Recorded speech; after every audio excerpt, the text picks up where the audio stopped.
Yay! That was a good one. Well timed. Thank you. I thought you just meant mine. No, just yours. Okay. Mine was not. What is up, everyone? Welcome to Ginger Runner Live, episode number 247. We are getting up there. Is that what you're waiting for? Yeah, nailed it.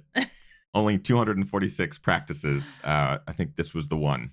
I was caught off guard because I looked at you and I realized you shaved your beard. It's gone. I put it. It's the mic. You? You're still ugly. Welcome everyone to Ginger Runner Live. I am excited about tonight's episode. We apologize about starting just a little bit late tonight. It is all on me because we have this advanced tech, and it's pretty cool. I got a little excited in the pre-show. I was like, oh, this is so cool. The things that we can do. Unfortunately, I didn't set up it in advance, so it took a little bit of time of setting up. So our guests are being very patient. Our viewers are being very patient. Tonight, we are joined by Kaci Lickteig and Matt Daniels, the two champs from Black Canyon 100K this last weekend. This is pretty cool to be able to get both the male and female champions on the show at the same time to talk about their experiences. Both have unique stories. It's also why I wanted to bring them on. Stories of comeback and the ups and downs of racing.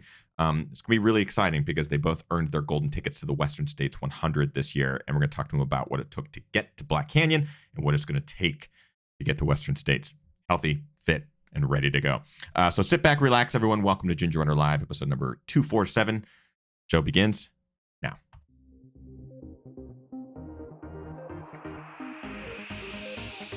Ginger Runner.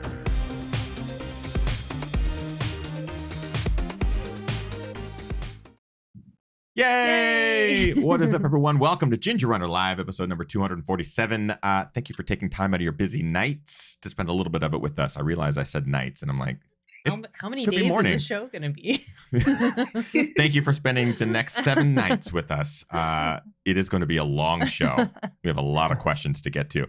I'm excited about this one. Our guests tonight are fresh off of a pretty brutal weekend running 100 kilometers. 100 kilometers distance is it's an ass kicking in and of itself, but these two individuals won the Black Canyon 100K, earning themselves a golden ticket into the Western States 100 coming up this year in just a couple of months. We're actually already counting down a matter of days and weeks at this point.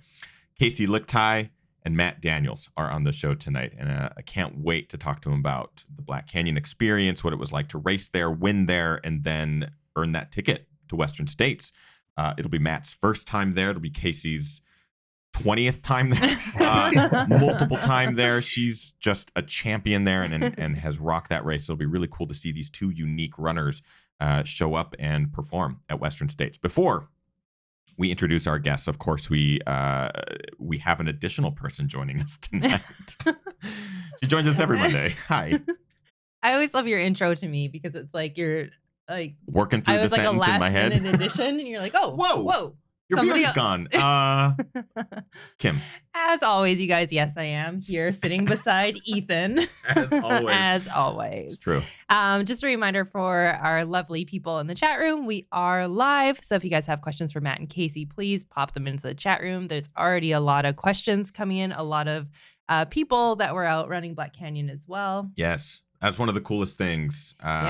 We had a lot of Ginger Runner community out there supporting. A lot of our crew was working at the aid station. Pretty awesome. Yeah. The Bumblebee aid station, I know, was heavily popular with the Ginger Runner crowd and Squirrels Nut Butter and everyone that put on that aid station. So we'll talk a little bit about that later. Of course, we have some individuals to thank before we get into this show. Our Patreon supporters, they are the reason that we're able to do live shows every Monday, reviews, films, travel, and races. They are it. So a big shout out to our Patreon supporters, patreon.com/thegingerrunner. 3 individuals in particular. Chris Lee from Hong Kong does an incredible job showcasing trails there, and he's a big supporter of us, has been a longtime viewer, and just an amazing human and ultra runner himself. So it's exciting to have him on board. And I believe Chris PR'd a marathon this weekend. He did, which was awesome. Congratulations, Chris. Rick Bjarnason and his team at cheekymonkeymedia.ca, they're a web design company. They redid the gingerrunner.com website from the ground up. Redid it, recoded it, redid everything. Go check it out, gingerrunner.com. They did a fantastic job. Rick is an ultra runner himself and is training to big races this summer, Sinister 7 and Fat Dog, and we'll get him on the show. There's some fun stuff that we're going to be doing with him and his team in the coming months, and that'll be a lot of fun. And finally, Brian Sands, longtime supporter of the show, longtime viewer. Is he in the chat room tonight? I think so, yes. Yes, he is. Highly possible. He is often in the chat room every single Monday joining us, and he's just a wonderful human, has a fantastic journey, and is an inspiration to many. Has lost almost 150 pounds at this point, training for his first marathon, first ultra marathon, and now his first 50 miler. He's just a stand-up dude, and it's always great to have him on board. So thank you. I want to make a quick, short plug because we have a race. We have our own race that we are doing. I can't believe it. Tiger Claw. This is the first time I think we're talking about it on the show in it, like registration being open, and people can go register right now. But please go to runtigerclaw.com. It is a 22-mile, 8,200 feet of gain, choose your own adventure race that we have created. It is a quad destroyer, and I am so excited about it. It's been a passion project of ours for a long time. We finally got it off the ground. It's also where we run. That's where we run all the time. Yeah. We would love to have you. There are, at this point, I believe 70 spots left. We're going to sell out. There's no doubt about it. It's on May 4th. Consider it. RunTigerClaw.com. Yes. And a new album. There's a new album. Over the last 2 years, been creating music for all the films, as I do, or I have for the last 6 years since we started Ginger Runner. There's a new album next Tuesday. It drops a week from tomorrow, and it's available on all music platforms, iTunes, Amazon, everything. Consider getting it. And enjoy the music while you're on your run. That's it. Yes. Without further ado, let's introduce our incredible guests. Hopefully their legs are feeling okay at this point, but it's really, really awesome to bring them on. Without further ado, Matt Daniels and Kaci Lickteig. Yay! How are you guys? Good. I hear a dog. I was like, Kaci, Sorry. no, you we know love we it. trail dogs, running dogs on the show. We're going to have to see her again. I can hear the squeaky toys in the background. So at some point tonight. How are we feeling? Kaci, let's start with you. How are the legs? How's the body? You're fresh off a pretty tough race. Yeah, I definitely feel DOMS today. The stairs are pretty slow. Otherwise, it just feels like normal soreness, but it's the good hard work soreness. What about you, Matt? Yeah, I'm actually feeling pretty good today. Yesterday was a different story walking to the airport, but yeah, today's going well, and hopefully the recovery keeps going well. I've never done these long races before, so I don't know what to expect. We should have developed a squat challenge for our guests tonight and just have them squat the entire do squats the entire time. Plenty of show left. Okay, so now we're gonna do what we call the squat challenge. Kim, what are the rules? So that's actually an interesting point, Matt. We'll start there. You have been running ultras now for a shorter period of time, just over a year, I believe, is what you were saying, and you come to us from a road running background, speed. There was a conversation on Twitter today with Ultra Runner Podcast and some other people regarding what people believe the first sub 4 minute mile starter for Western states. I'm just going to put that fact out there because a sub 4 minute mile, let's be honest, it's crazy. 2 people on earth have ever done that. Only 2. And Matt's one of them. You and Matt. Me and Matt. For you, running this distance, this is the first time you've run 100K. What was that like going into it? What was your brain doing? Was it something that you were scared of the distance, or was the training giving you that extra confidence going into the race? What was that like approaching 100-kilometer distance for you, coming from that road background? Yeah, I really tried not to put too much thought in the overall race on how long it was going to be. I kind of in my head was breaking up, by 8 stations, like how everybody says, just get to the first aid station and then the next aid station. That's just how your race should go, and don't worry about the overall distance. And I felt confident with my training and everything that I could handle 60 something miles. It's still unknown because I've never done it, but during the actual race, I found myself at 40 miles feeling like I normally do a half marathon into a 50K or something. So it was one of those days where everything was just clicking, and the idea of running 100K didn't seem as daunting as it had in the past. But yeah. Now, Kaci, I I know your journey. We've had you on the show a number of times in the past, and we know that you came back from a really serious injury last year and slowly built your body back. I'm really curious how the last couple of months, with Bandera and then going into this race, how that felt on the body. Are you still dealing with injury at all, or has it been was the execution of the recovery proper where you were able to feel the race pain-free at this point? Yeah, so I had a really big scare before Bandera. It was actually like a week before it. I was out for a run and I had one of those sharp stabbing pains on the opposite side of my Oh, hip where I no. had my stress fracture the last time. And instantly my mind went to, I'm going to injure myself again. I don't know if I should run this race. I had so much doubt going into it.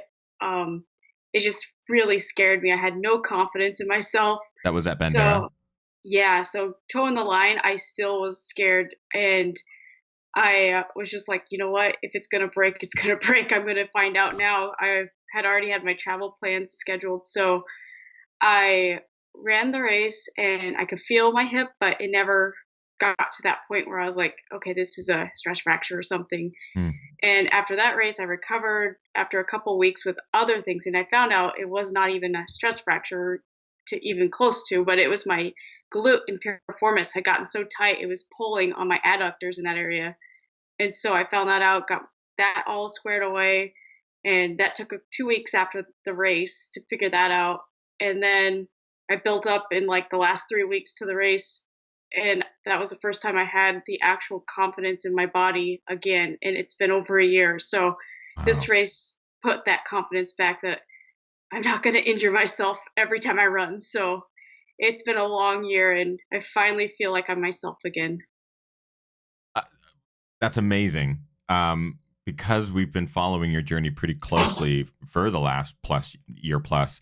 I didn't know that about Bandera, that you felt like maybe it was the same injury, but on the opposite side. Like, I can only imagine what's going through your head at that point. Just that doubt that you're talking about. Matt, for you, I'm also really curious. What was the journey like to Bandera? Were there ups and downs? Were you dealing with any injuries leading up to it? Because when you dabble in ultra distances, especially coming from a road background, you can sometimes have those ebbs and flows of, this race was nailed, this one, I need to figure this out, or I need to figure out nutrition or that sort of thing. What were those trials and tribulations like for you going to this 100-kilometer distance? Yeah, it was definitely a lot of ups and downs. Not necessarily from the standpoint of injuries or anything. It was more just trying to find a good mental place with the consistency of training. I think it's a little more important when you're training for an ultra marathon that you need to, it's the day in and day out routine of just kind of going out, logging the miles, and not overdoing any one big workout or anything, as opposed to my track and road background, where sometimes the big workouts mean a little bit more, at least, give you a little bit more confidence going into the shorter races and stuff. And when you're running 100K, there's so many, different variables and things like that. And so I try to just, look at look at the process instead of each single day as one big workout. And I think what the biggest thing for me was I did a big build up for North Face, and then obviously, with the fires and everything that got canceled. And so I kind of had to regroup and kind of come down from that. I was really excited and really good shape. I thought I was going to knock one out of the park there. And then going into Bandera, I felt really fit again. And kind of had my own trials and tribulations there. And then had to reset and then get ready for Black Canyon. So yeah, with Bandera for you. So Bandera just sounds like it wasn't a great experience for either of you. Kaci, obviously, with the injury or the flare up on the opposite side, playing the mind games of like what's going on. Matt, what happened with you? Yeah, so it was one of those. It was, again, I was having an amazing day. I think I went through the first loop, the first 50K, feeling great, and took the lead right around then. And then I guess somewhere, I think it was right around 35 or 36 miles after one of the aid stations, I was going down a real technical part of the steeper part of the trail, trying to put some ground on Tyler Green before the next aid station, because I knew I wanted to spend a little bit of extra time at the next aid station cooling off and stuff. It was getting kind of hot at that point of the day.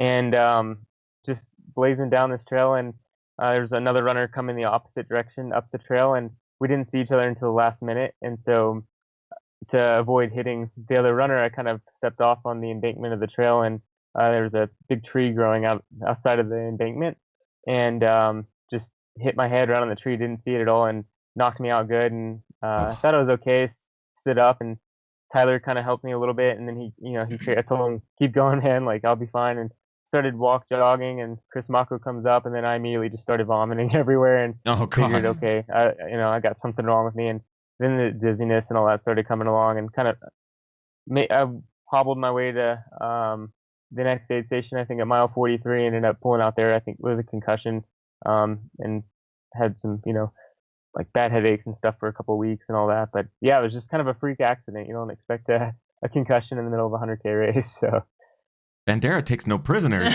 No. So, I mean, both of these situations, there's like a mental side to this. So you're going into these events expecting certain results, and you're at the top of your game, and it just doesn't go according to plan. Whether it's an injury or a weird flare-up that kind of gets into your head, or if you run into a tree and get a concussion. Like, these are things that can weigh on an athlete. How did that play out between Bandera and Black Canyon? How did that mental game affect your race at Black Canyon, or did it? Matt, we'll start with you. Yeah, absolutely, 100% it did. The first text message I got was from my coach David, and he told me, as bad as this kind of sucks, laugh it off. It'll be a funny story in the future, and plus I don't care about results. That's what he always tells me, and it just clicked with me right then. Like, this is all for the experience, and like I've loved running for 20 years. Why should I let something like this, get me down? There's another 100K in a few weeks. Maybe I can get in there and run that. And that's what I did. This whole training block leading into Black Canyons was just kind of tell myself, like, who cares about the results? Whatever happens at Black Canyons happens, and just enjoy the process and enjoy running. And I know I'll run well when I'm enjoying it, not worrying about trying to make something up from what happened at Bandera, and kind of move on from there. So, what about you, Kaci? Repeat the question one more time. Sorry. Yeah, sure. The gap between Bandera and Black Canyons, you're going into Bandera. Obviously, you had a flare up on the opposite side. The mental games that plays with that race. How did that affect the time between these two races, and how did it affect you going into Black Canyons and hoping to execute and getting a spot at States? So the 2 weeks after Bandera, I was like, there's no way I'm going to go to Black Canyon. I'm just not mentally there. I was really depressed with myself, and like, I just don't, I don't feel like myself racing right now. And I'm like, how can I change that in 2 weeks? I told my coach, I was like, I'm just going to change my whole plans, and I'm just going to give up. And he was like, what? How can you just give up on Western States? Like, that is your dream race. Right. And I think I just had to like really let that sit for a little bit. And soon enough, I was like, oh no, I can't give up on Western States. There's a reason I signed up for like 4 of the golden ticket races. I'm like, don't let one experience take away what you can still do. And it just kind of started that kindle of that fire inside myself. And I was like, okay, what do I need to do to make myself feel confident? And so I told myself these 4 things that I wanted to do. And my coach, he kind of was like, that's what you got to do then. And so I told myself, you know what? I'm going to give it my all, whatever that happens. And I'm not going to be the one to be in control. It's just, I'm going to leave it up to God, and that's what's going to happen. And so I went into the race feeling less pressure on myself and just let things unfold. That's amazing. I realize that we also have 2 athletes here who work with some of the best coaches in the business, David and Megan Roach and Jason Koop. I'm going to talk to you guys about how these coaches helped support you, helped lift you up to get you to this point, because like, they're all so incredible. But before we even get to that, let's get to some live questions, because we do have a lot. We do have a lot. There's a question from Tim in the chat room. This one is for Matt. Tim asks, Matt, you were in position for a golden ticket at Bandera before getting knocked out. Were you motivated by not getting any pre-Black Canyon love, or do you prefer to be off the radar? Oh gosh, I like a little bit of both. Sometimes reading some stuff sparks a fire, but then I go to bed at the end of the night realizing that none of that really matters too much. That it's the work that I put in out in the mountains every day that kind of make the end result. So yeah, a little bit of both. Nice. Go ahead, Kim. Question from Sean in the chat room. This one is for Kaci. Sean asked, Kaci, what is it about Western states that specifically draws you back to it year after year? I get asked this actually a lot, and it's not only the race, it's actually the community of people there and the relationships, the memories that I've made, and the continuing relationships that keep me coming back for more. And I just can't see myself being away from it. It's just become a piece of me. I constantly, I think about it every single day. That's how much I love it. Yeah, and this question is from Deb. Deb asked, I know it was Kaci's goal to get a golden ticket, but how important was it to come in first place at Black Canyon? Honestly, the placing, I just wanted to be first or second, and regardless of how that happened, I just wanted to make sure I had a ticket. I kind of just got going, and my legs felt good, my body felt good, and I just went with the flow and ran happy the whole day. This is a good time to also mention that E.O. Wang, a previous guest of the show, got her ticket to Western states, which is just awesome. She traveled the world for a long period of time. Like right after we had her on the show, she was leaving to go travel the globe, and she, ran as much as she could, but it was a really cool journey to follow on social media. She got her golden ticket, and Eric Sensman, who we just had on the show as well, got his golden ticket by placing third. Chris Mako jumped in the second, but he had already had his ticket from Bandera. So it just seems like it's going to be a stout start list. Like we're seeing the names pop up that are going to be at states. It's like, oof, this is going to be good. Very exciting. So let's start talking about the coaches, because these are members of your team. These are people who have supported you and lifted you. Kaci, we'll start with you and Jason. He's just one of the most seasoned professional coaches in the business. He trains some of the best on the globe. For you, what was it like?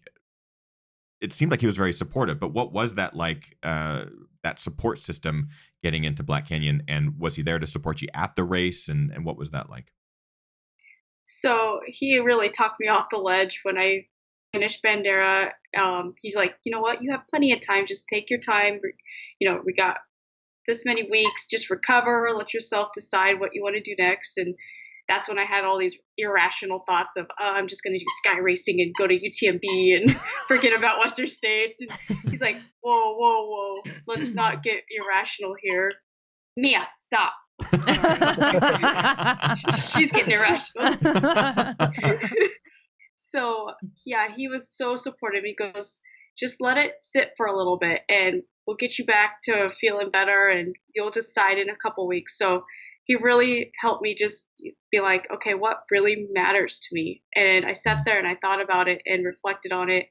And it was Western States, just kept coming back and back and back. And I was like, I'm feeling better. I'm feeling good. I want to get this training block figured out. And so he was there to support me. He was at the race. He was there at the aid stations and just very positive, said, just run.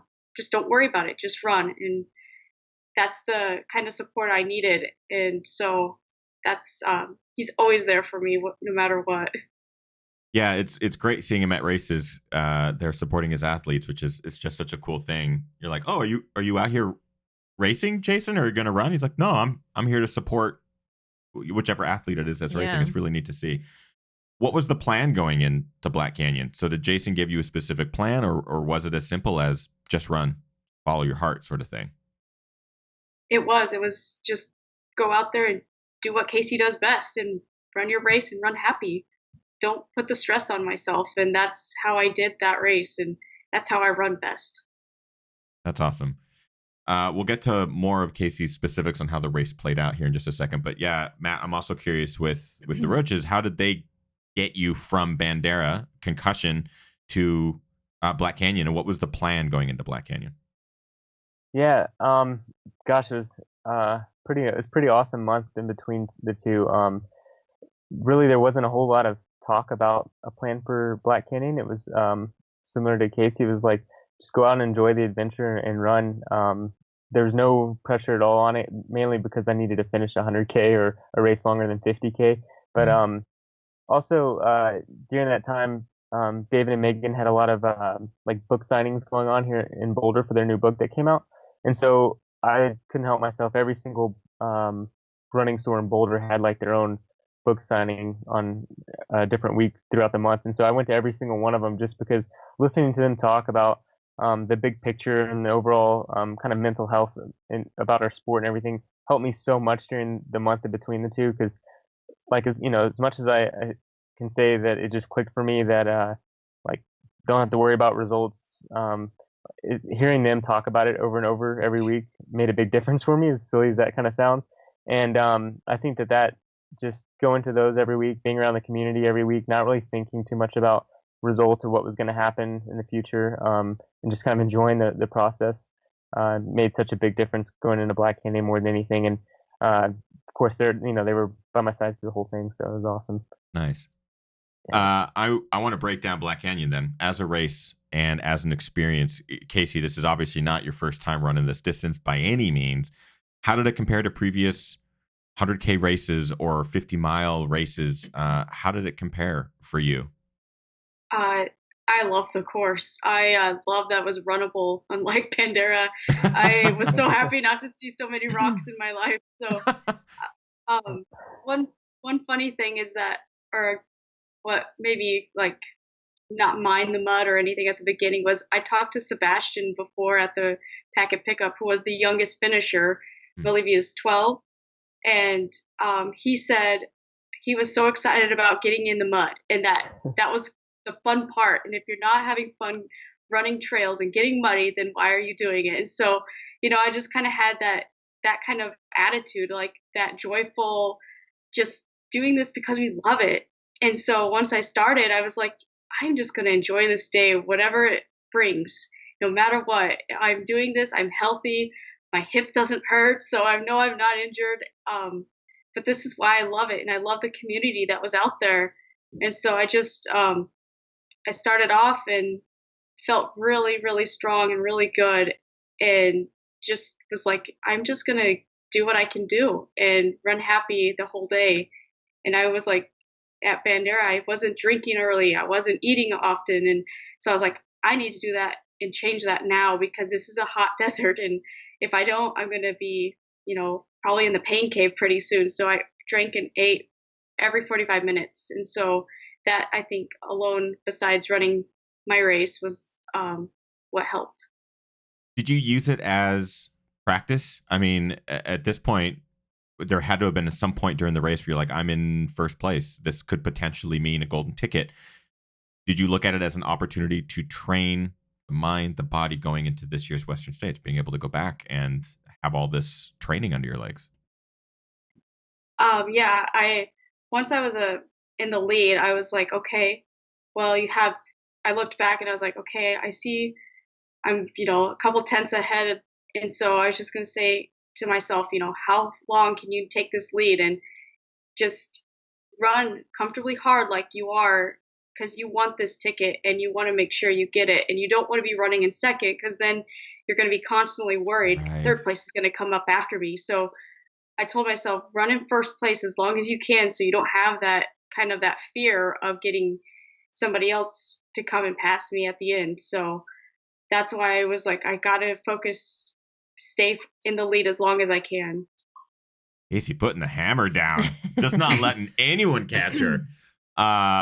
Matt, for you, I'm curious about how this played out since this is the longest distance. Bandera, of course, had 40, would you say 42 miles? 43, yep. Yeah, 43 miles. Yeah. So 100K, 62 miles gives you that extra time out there. Yep. In your case, that's not a lot of time because it was still just over 7 hours finishing, which is that not your 100? Yeah, no, that's half my okay. 100K time. Let's just be totally straight up here. So how was that for you getting into those distances, those miles, that time beyond what you're used to? were you able to use it as training, or was it all just like that first experience, that first sort of dealing with what's happening in real time? And are you even able to pull any sort of beta out of it? Yeah, actually, I think a lot. It was kind of weird. I didn't expect to find myself in the lead so early. It wasn't the plan to begin with. I just came out of one of I think the second aid station, right second or first place, and then we got down to a pretty narrow single track, and when I was out front, I just kind of just started running, not really thinking about pacing or anything else. I was just enjoying the moment and enjoying the trails, and really, I was kind of more than anything focusing on fueling early, because that's something that I've had issues with is nutrition and fueling. Finally found an awesome company that I'm working with, Unibed, that's like been a miracle for me. And so I was practicing taking in a little bit more calories than usual at the beginning, kind of like Kaci was talking about, hydrating a lot, stopping at every aid station. And I just kind of forgot that I was racing for, any position or golden ticket or anything. And then it wasn't until about halfway where I realized I had a pretty substantial lead when we did kind of an out and back section. And from then on, I was more worried than anything about where Mako was, because I knew how he closes and how fast he is. But yeah, it was just more out there, just kind of running, not thinking about pace, just flowing with the trail and enjoying my time out there and enjoying the distance, not really trying to keep my mind off the fact that I was running 62 miles. Right. Yeah. Nice. We are again live with Kaci Lickteig and Matt Daniels. If you have questions for them, bring them into the chat room and we'll get to them right now. Yeah, a question from Jake. Jake wants to know, he says, there was a unique last-minute course change. How did that affect your race plan mentally and practically with your crew? Yeah, Kaci, let's start with you. For me, it wasn't too big of a change because Miguel was going to be crewing and pacing, and he was already, we kind of had planned if that was going to be the case a day or two ago. And so he was just, we're going to make it change. It actually helped out, so we didn't have a vehicle stuck somewhere and had to go drive back to it. So we weren't stressing about it for sure. Matt, what about you? Yeah, didn't make a difference to me. I didn't have a crew out there or anybody with me this weekend, so I just kind of went with the flow. And the only thing I was worried about was where I was gonna have a drop bag since the course changed, but it worked out perfect because where the finish was also where we were at around halfway too, so worked out. Perfect. Kim? Yeah, and Matt, you briefly touched on this already, but there was a question for both of you. Do you think the out and backs in Black Canyon and seeing your competition helped you feel confident in your pace? Let's start with you, Kaci.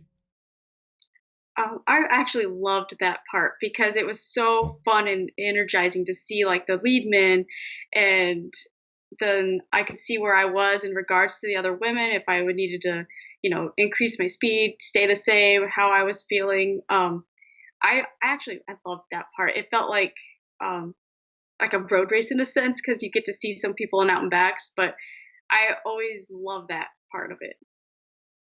What about you, Matt?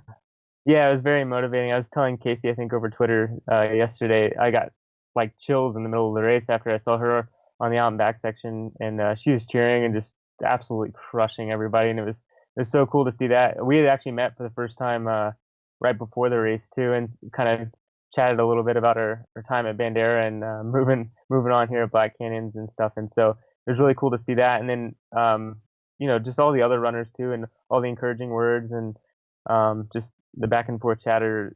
It breaks up the race and it makes it a really good time, kind of more of a party atmosphere rather than just out there slogging through the trails in the middle of nowhere. So Absolutely. Cool.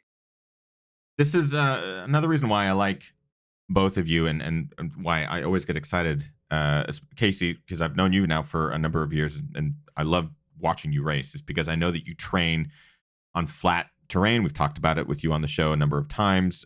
You crush these mountain races without having to train all on mountains, and it's this really neat thing. And Matt, I think it's going to be really interesting to see how you have transitioned from roads and being a sub 4 miler and transitioning to these long distances. Matt, let's start with you. How do you respond to people who maybe look at you as only a road runner, and how are you going to show up at Western States and perform at a 100-miler coming from a road background, or even a sub 4 Frank keeps wanting to say a sub 4-miler, sub 4-minute miler. How do you deal with that? How are you looking at that? Yeah, it's all garbage. I mean, even when I was running track, yeah, I love it. Even when I was running track, and I try and stay off the Let's Run message boards, because it's the same debate with Walmsley doing the half marathon. Like, we all know Walmsley is capable of running a fast half marathon, but you have to train for it too. Like, you can't just like, I could not right now go and run a fast mile. I've been training for 50. I mean, I could run a fast mile, but I couldn't break 4 next weekend because I'd have to train for it for a few months or whatever. But I think, if you just give yourself a few months to really, like, do some more specific work and dig into 100-mile training and using those energy systems and that sort of thing, then you can be really fit and run really well. And same thing goes with if I was going to train to run a fast 400, in a 5 or 6 months, I would probably stop training for ultra stuff right now and start working on the track and things like that. So I've been running for almost 20 years now, and I think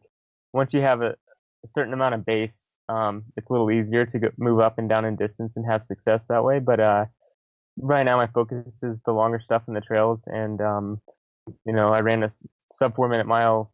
I think it was 4 years ago now, 3 or 4 years ago. So it's been a while. I've been at this ultra and mountain stuff for a while. So there's a big difference that way, but it's kind of goofy to put labels on runners. Like, why can't I run a fast 400 in my lifetime, and why can't I run a fast 100-miler?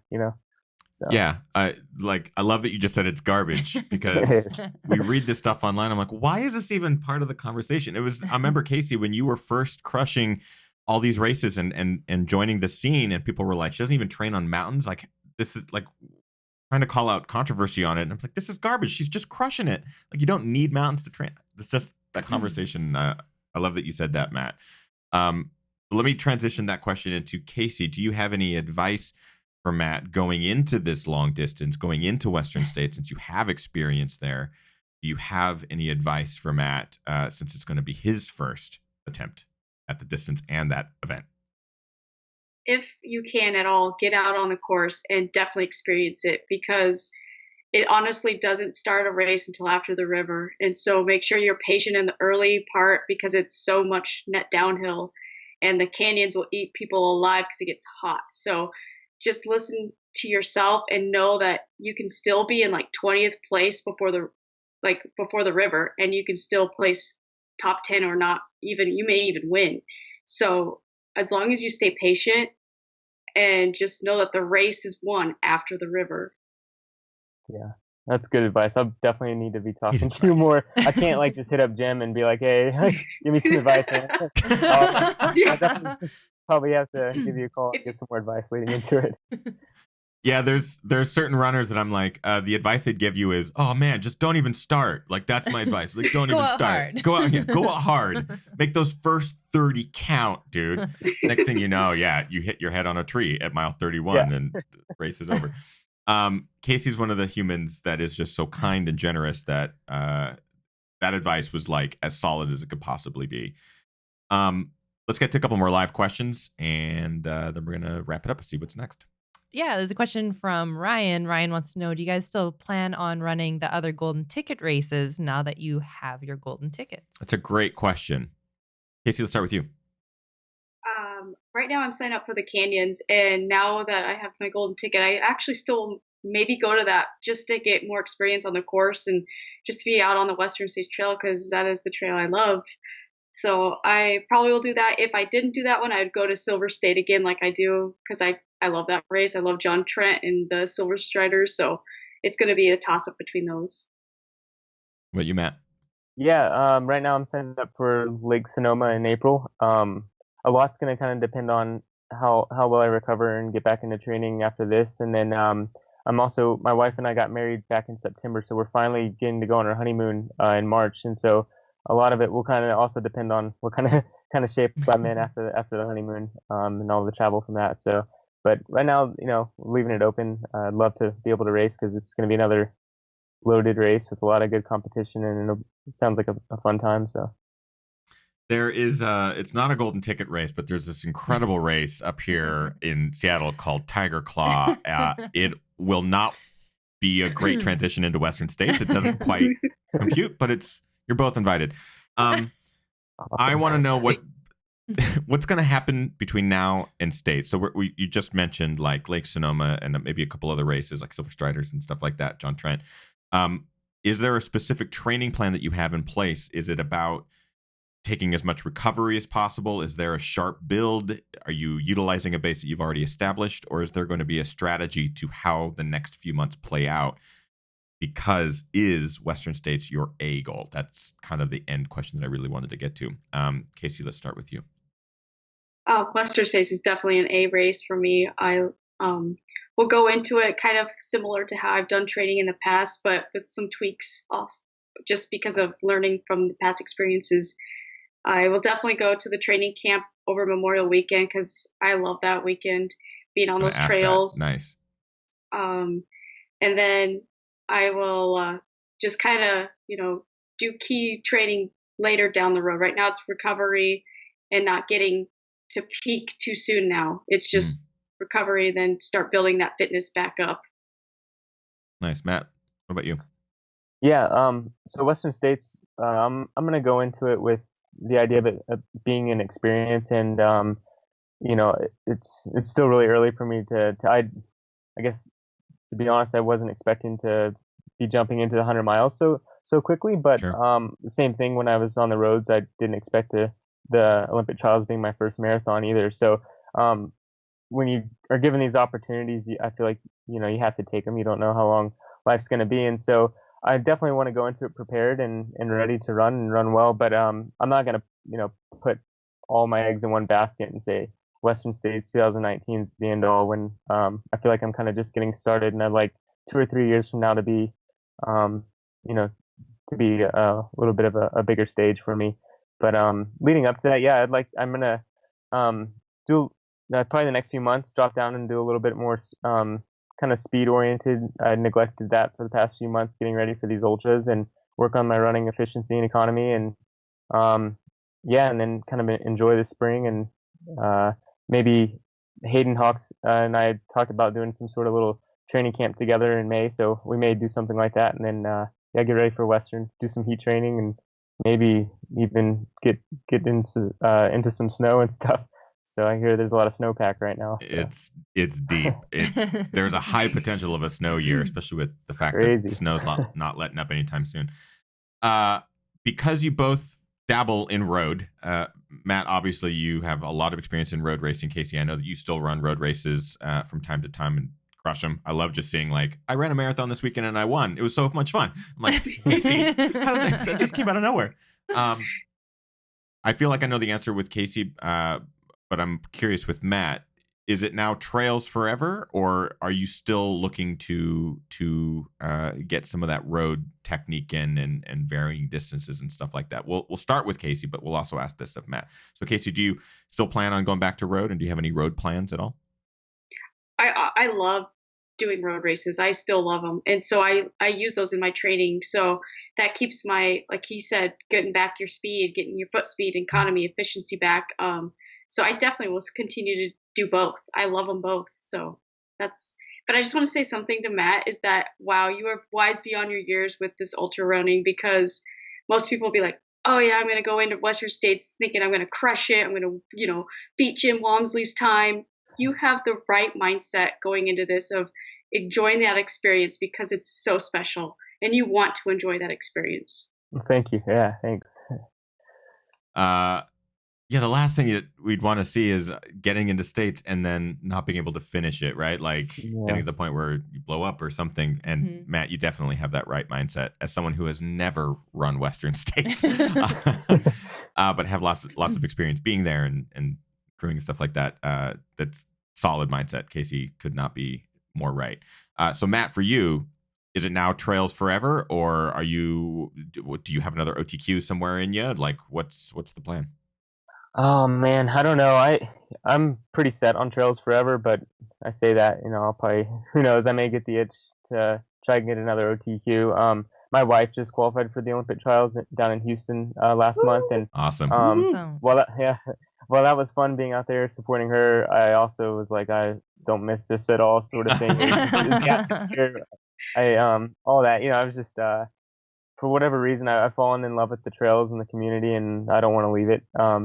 Doesn't mean I won't run a random road race here or there. I do think it would be cool once if I do ever have some success in a 100-mile distance, to drop back down and try and give another crack at sub 4-minute mile before my running career is over. Kind of like how Jim did the whole thing with the half marathon, but that's a long ways away, and we'll see. I'm not getting any younger either. So with the mile, you kind of peak at a certain age, I feel like, and so we'll see.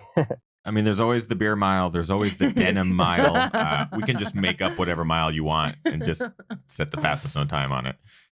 Let's get to maybe one or two more live questions, and then we're going to get to the Quickie question quiz. Yeah, there's kind of like a combo question here from Ashley and Kurt. This is for Matt. Ashley asked Matt, how do you balance training and coaching? And Kurt's addition to that is, how much has working with the Roaches changed your coaching ideas? Yeah, gosh, it's a loaded question.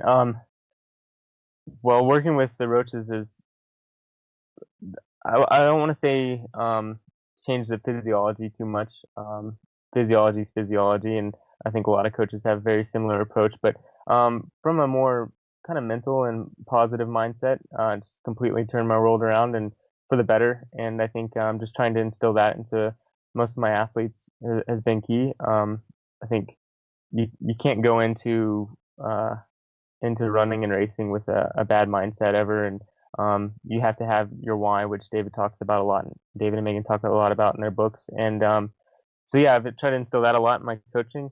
As far as, sorry, what was the first question? I totally blanked out on that. How do you balance training and coaching? Well, you can only run so many hours out of the day. And it's just like anybody with a full-time job. I spend 9 to 10 hours a day online doing my coaching, and then the other hours I'm either eating, sleeping, or running. So it works out fine. I enjoy it, and it's been really fun. So nice. Again, a huge congratulations to both of you. It's going to be amazing to see you both at States. Kaci, to see you back at States is it's heartwarming, and you are just one of the best gifts to the community that we could ever hope for. You're an amazing human. Matt, you're okay.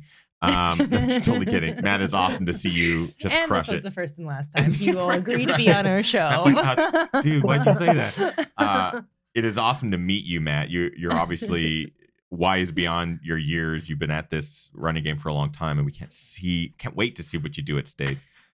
Our dog is coughing up a lot of fur balls right now, so there it goes. That was it. We like to end our show anytime we have a first-time guest, and Matt, since you are a first-timer, we like to do what we call the Quickie question quiz. It's a rapid-fire series of what I realize is 11 questions. Very easy. All you got to do is answer with the first thing that comes to your mind. Kaci, you've done this before. We're going to loop you in case the answers have changed, because who knows what her favorite movie and TV show, it might have changed. So what we'll do is I'll ask the question.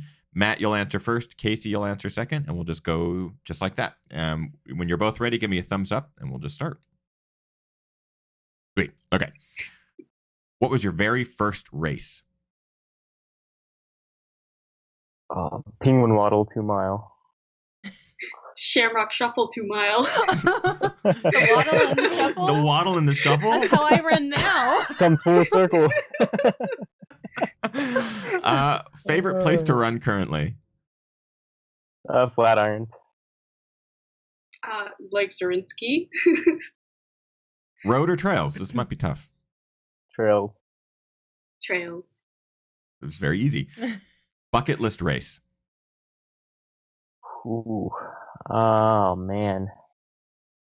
Western States 100. Hard Rock and the Andorra. Oh, good addition to the list there. Favorite running movie? We'll just go with Without Limits. I know. I don't know. I love the Western States that J.B. Bennett did. I love that movie. Unbreakable. Unbreakable, yeah. Like the one that started it all, for sure. Runnings. Cool Runnings. Kim Cool Runnings. wants everyone to say Cool Runnings. Guilty pleasure TV show. Must I say The Bachelor, since it is Monday night and I'm missing it? And My that's the wife's end of the gonna kill me. show. She's in there watching it right now. That's so funny. I Casey? too love The Bachelor.